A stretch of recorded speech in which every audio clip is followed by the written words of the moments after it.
30 de novembro de 2023, nesta quinta-feira, a igreja celebra a festa litúrgica de Santo André Apóstolo.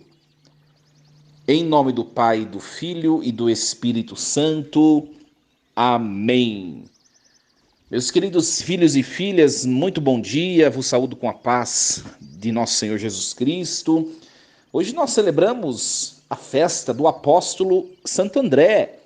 Nós sabemos que Santo André era o irmão de Simão Pedro, aquele que vai se tornar o príncipe dos apóstolos, o chefe dos apóstolos, o primeiro papa da igreja instituída por Jesus. André era irmão de Pedro. André, meus queridos, ele era discípulo de João Batista. E João, quando está com seus discípulos em certo momento, um certo dia, João está passando com seus discípulos, dentre eles André, e Jesus de Nazaré passa próximo a eles. João aponta Jesus, meus discípulos queridos, aquele é o Messias enviado por Deus, o esperado pelos nossos antepassados. Aquele é o Cordeiro de Deus que tira o pecado do mundo. Meus queridos, quando João aponta Jesus como o Messias, o Cordeiro, o servo sofredor, o Cordeiro que tira o pecado do mundo, muitos dos discípulos de João deixam de seguir a João e passam a seguir a Jesus de Nazaré. Dentre esses discípulos está André, que depois Jesus vai chamá-lo para ser um dos 12 apóstolos. André foi sonhado por Deus não para ser um dos discípulos qualquer de Jesus, mas para ser um dos 12. Não para ser discípulo, mas para ser mestre, pastor, apóstolo, chefe da igreja. Olha a missão, a vocação que Deus tinha para esse homem. Mas uma coisa interessante acontece. Da mesma forma que João Batista, ele mostra Jesus para André e para outros discípulos, André vai fazer o mesmo com o seu irmão, que era pescador, Simão Pedro. André vai chegar para Pedro e vai dizer assim: eu conheci o Salvador da humanidade, o Messias. E Pedro pergunta para ele, aonde está ele? E André diz, vinde e vede, vamos comigo que eu vou te mostrar. E André apresenta a Pedro a salvação da humanidade, Jesus de Nazaré. Daquele momento em diante também Pedro larga as redes e passa a seguir Jesus para aprender a ser não mais pescador de peixes, mas pescador de homens. Olha que história bonita. Uma coisa interessante para nós colocarmos na nossa vida, antes da gente meditar a leitura de hoje, André fez o que João fez com André, André repetiu com João. Meus queridos, se você está escutando esta reflexão hoje, é porque alguém despertou em você a fé. É porque alguém te levou a Jesus. Como João fez a André e como André fez a Pedro. A fé, ela não cai do céu. Nós vamos ouvir nessa leitura de hoje, a fé entra pelos ouvidos. Há necessidade de nós levarmos pessoas a Jesus, não simplesmente por um proselitismo religioso. A gente não tem que anunciar religião. A gente tem que anunciar o amor, Vocês acompanharam, quem acompanha todos os dias a reflexão, ontem nós falávamos como deve ser a primeira pregação àqueles que não conhecem Jesus. Deve ser uma pregação do amor, da salvação. Às vezes a gente prega o evangelho errado, minha gente. Ontem eu falava disso, Vocês que acompanham todos os dias. Às vezes a gente já... Um passo que deve ser um passo posterior, um segundo passo, às vezes a gente já começa por ele. Começa evangelizando errado, você não ganha a pessoa. E nós evangelizamos por muito tempo errado na igreja, viu? Quantas vezes nós já vamos anunciar o nome de Jesus colocando medo ou colocando regras, peso sobre os ombros das pessoas para quem nós estamos falando, pessoas que não conhecem a Jesus, não têm amizade com Jesus, não conhecem a igreja, e a gente já vai falando regra, já vai falando de privações, não é assim que anuncia o evangelho. O primeiro passo como nós refletimos ontem, é falar do amor de Deus. Falar que Deus quer ser amado, quer ser buscado, Deus quer todo mundo junto, debaixo das suas asas, como um pai que reúne seus filhos. Deus quer, Deus tem esse desejo. Essa é a primeira pregação, né? Você mostrar e anunciar o amor de Deus. Depois, né? Quem cai na rede, né? A gente brinca, né? Quem cai na rede de Jesus e fica íntimo de Jesus, aí depois um segundo passo são as pauladas da palavra de Deus, né? Um segundo passo são as exigências, as coisas as redes que a gente tem que abandonar, né? As dificuldades de viver o evangelho, mas é segundo passo, né? Segundo passo. Nós vamos meditar a leitura hoje, só antes de declamarmos o texto. Você percebeu que nós estamos acompanhando ao longo da semana o texto da profecia de Daniel. Acontece que quando cai uma festa litúrgica, quando é tempo comum, né, como nós estamos celebrando o tempo comum, última semana do ano litúrgico, essa, né? Quando cai uma festa litúrgica, os textos todos mudam, porque são textos próprios daquela festa. Então, por isso que hoje a gente vai dar uma pausa no texto de Daniel, por causa da festa de Santo André. Amanhã a gente retoma o tempo comum, então a gente retoma a reflexão do livro da profecia de Daniel, para você entender um pouco. Então nós vamos meditar hoje a primeira leitura dessa festa litúrgica, que é Romanos capítulo 10, versículos do 9 ao 18. Irmãos, se com tua boca confessares Jesus como Senhor, e no teu coração creres que Deus o ressuscitou dos mortos, serás salvo. É crendo no coração que se alcança a justiça, e é confessando a fé com a boca que se consegue a salvação. Pois a Escritura diz: todo aquele que nele crer não ficará confundido. Portanto, não importa a diferença entre judeu e grego, todos têm o mesmo Senhor, que é generoso para com todos que o invocam. De fato, todo aquele que invocar o nome do Senhor será salvo. Mas como invocá-lo sem antes crer nele? E como crer sem antes ter ouvido falar dele? E como ouvir sem alguém que pregue? E como pregar sem ser enviado para isso?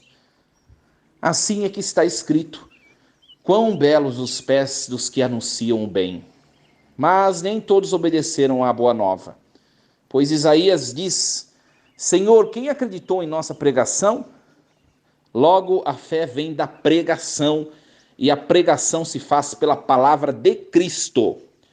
Então eu pergunto: será que eles não ouviram?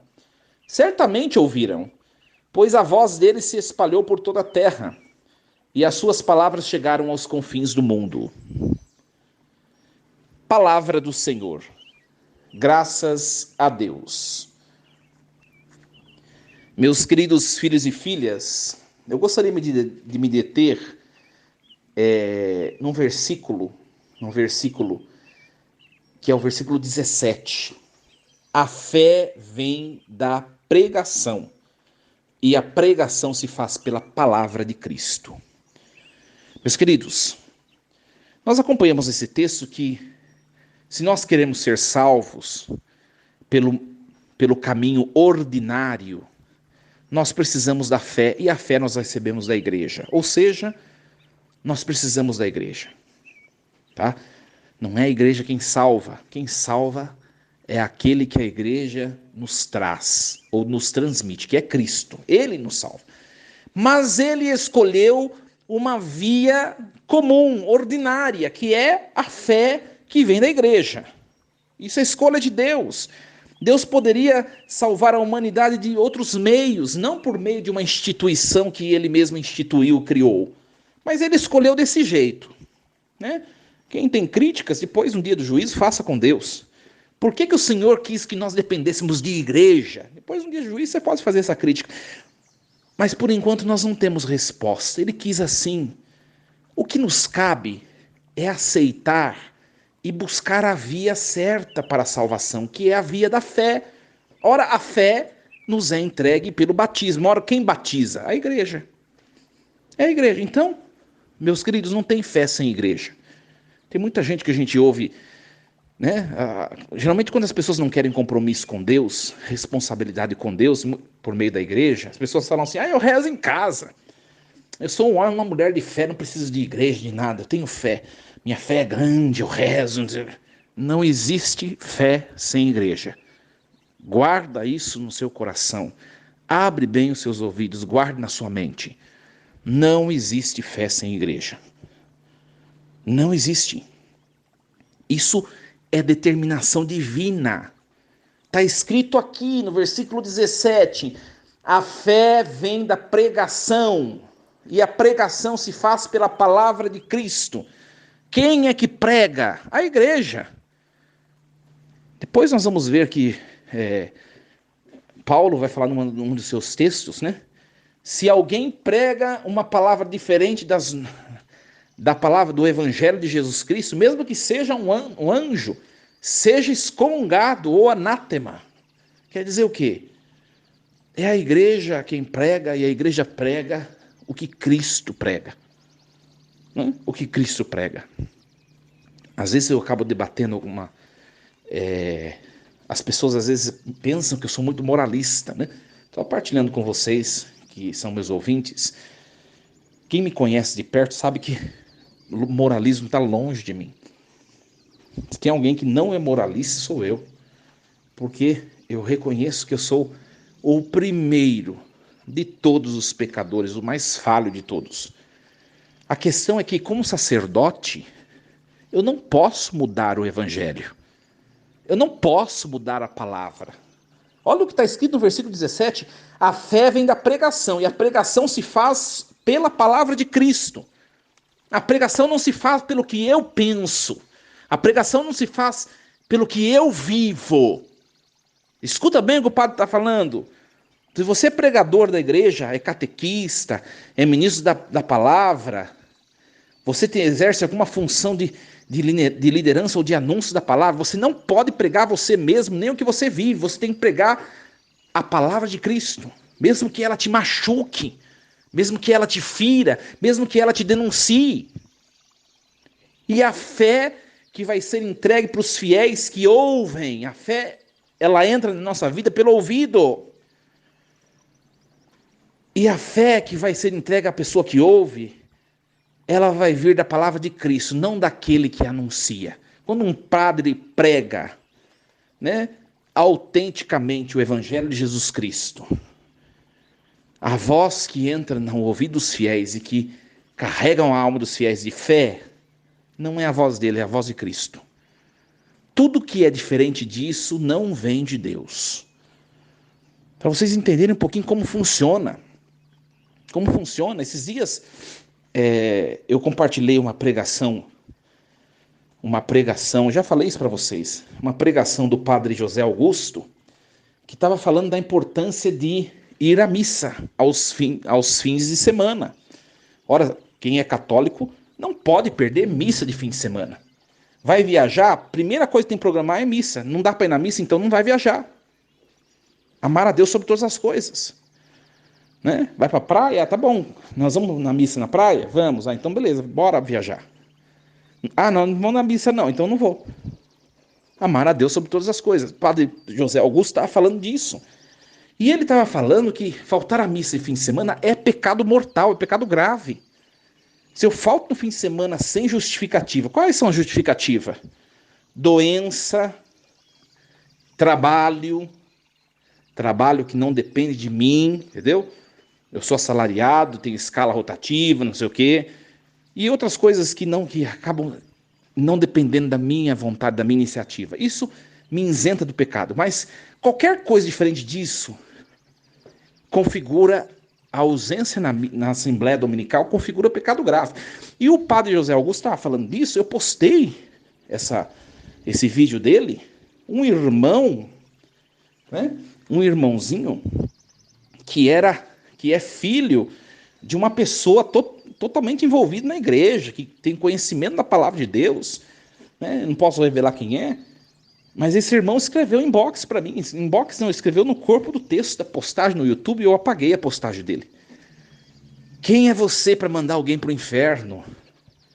Né? De fato, minha gente, eu não sou ninguém e eu também não mando ninguém para o inferno. Simplesmente eu anuncio o que a igreja anuncia.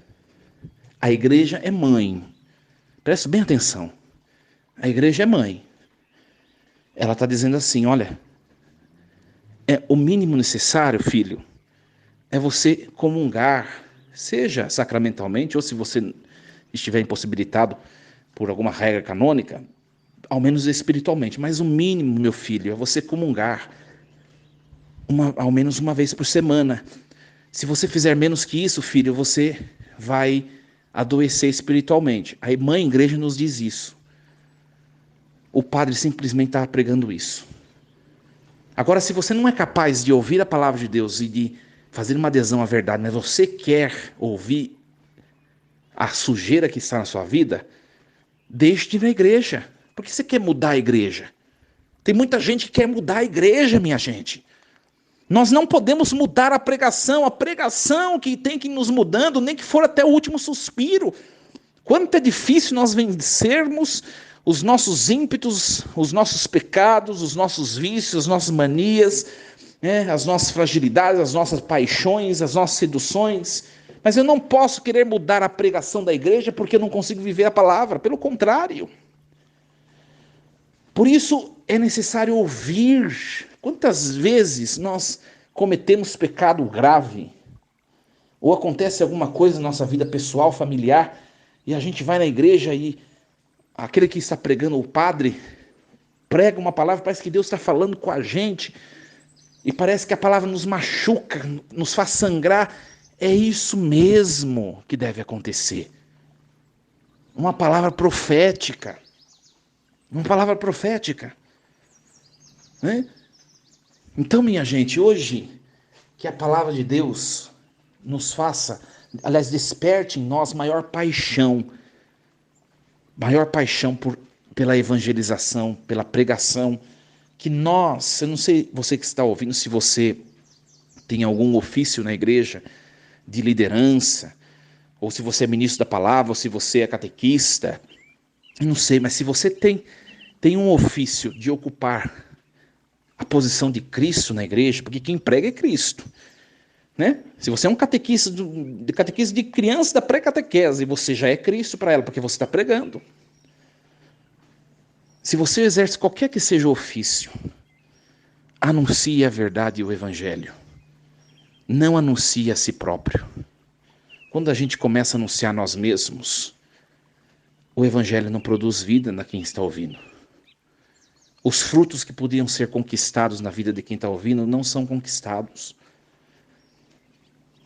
Então, minha gente, a palavra de hoje nos faça amantes da evangelização. Santo André, ele vivia com João Batista, depois ele passou a seguir Jesus, ele passou a amar tanto Jesus. Ele tinha suas fragilidades, seus pecados, seus defeitos. Ao longo de toda a sua vida, ele foi aos poucos se configurando mais e mais a Cristo. E sabe como Santo André morre, minha gente?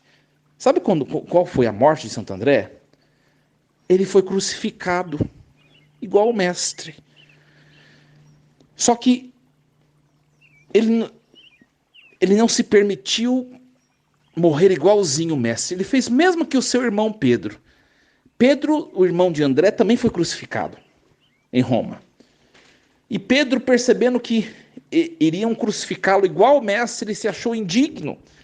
Pedro pede para que virem a cruz de cabeça para baixo.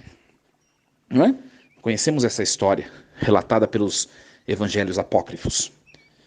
Então Pedro morre na cruz igual o mestre, só que de cabeça para baixo, para não ficar igualzinho, porque ele se acha digno. E André acontece a mesma coisa. Só que André não morre de cabeça para baixo.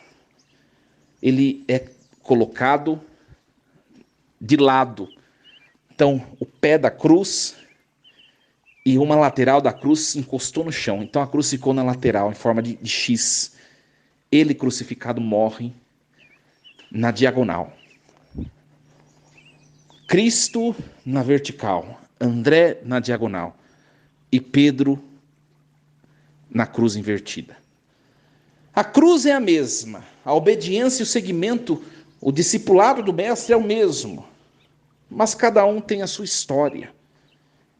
Morrer no mesmo sofrimento do mestre, mas de maneira diferente, retrata na nossa vida que cada um de nós tem uma história diferente para enfrentar.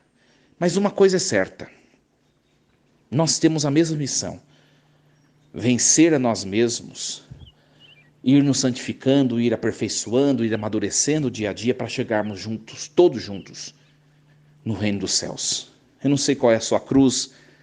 A de André causou o mesmo sofrimento da de Pedro, só que era diferente, foi diferente. A sua também é diferente da minha. A minha é diferente da outra. Mas nós precisamos aproveitar a nossa história para usar dela como testemunho do amor de Deus para os outros. Sejamos anunciadores do amor. O amor vence cruzes, o amor vence sofrimento. Não sejamos anunciadores da mentira, mas também não usemos a verdade para assustar, amedrontar ou afastar as pessoas. A verdade ela deve ser pregada no momento certo. O amor, ele antecede a verdade. Nós falamos disso ontem. Tenhamos prudência como pregadores, como evangelizadores. Quando a gente vai pregar, o padre sempre fala isso. Olhe para quem você está pregando, né? Tenha um olhar de discernimento, um olhar de caridade, né? Vou dar um exemplo para vocês e assim eu finalizo a reflexão de hoje. Você vai pregar, por exemplo, num grupo de oração, num encontro de servos. Ali você tem que dar as pauladas que Cristo também deseja dar em você. Você é o primeiro ouvinte de você mesmo. Pregue e anuncie a verdade sem medo, sem censura. A verdade crua e nua, porque aquelas pessoas que estão ali são servos, são pessoas de igreja já. Já sabem, já fizeram experiência com Jesus, já fizeram experiência do amor de Deus, agora elas têm que ouvir a verdade e elas têm que perceber o que elas precisam mudar nelas. Vai lá e anuncia sem medo. Agora eu vou pregar, vamos usar um outro exemplo. Agora eu vou pregar num evento municipal, por exemplo, um cerco de Jericó da cidade. Lá vão pessoas que não vão na igreja. A pessoa vai lá buscar bênção. Aí vou lá buscar uma bênção. Você não vai nesse lugar ficar falando de regra de igreja, de preceito, né? Ficar falando de contextos moralistas. Não. Primeiro você vai ter que fazer a pessoa conhecer Jesus, pregar o amor de Deus, pregar a bênção de que Deus é uma bênção na vida dela, que ela precisa estar lá sempre na igreja para poder ter amizade com Deus, que é fonte de toda felicidade, toda bênção. Consegue entender, minha gente, a diferença? Agora, se eu vou pregar o evangelho para, por exemplo, num retiro de criança, eu não vou pregar do mesmo jeito que eu prego para os servos de grupo de oração. A gente fala entre aspas, né? A turma velha da igreja, né? Entre aspas. Não, para crianças tem que ser dócil, acolhedor, descontrair um pouco. Então, minha gente, que nós sejamos perfeitos apóstolos, anunciadores do amor de Deus e depois disso, anunciadores fiéis da verdade. Que Deus nos capacite. Força e coragem. Em nome do Pai, do Filho e do Espírito Santo. Amém. E lembremos-nos sempre, Deus está no comando de tudo.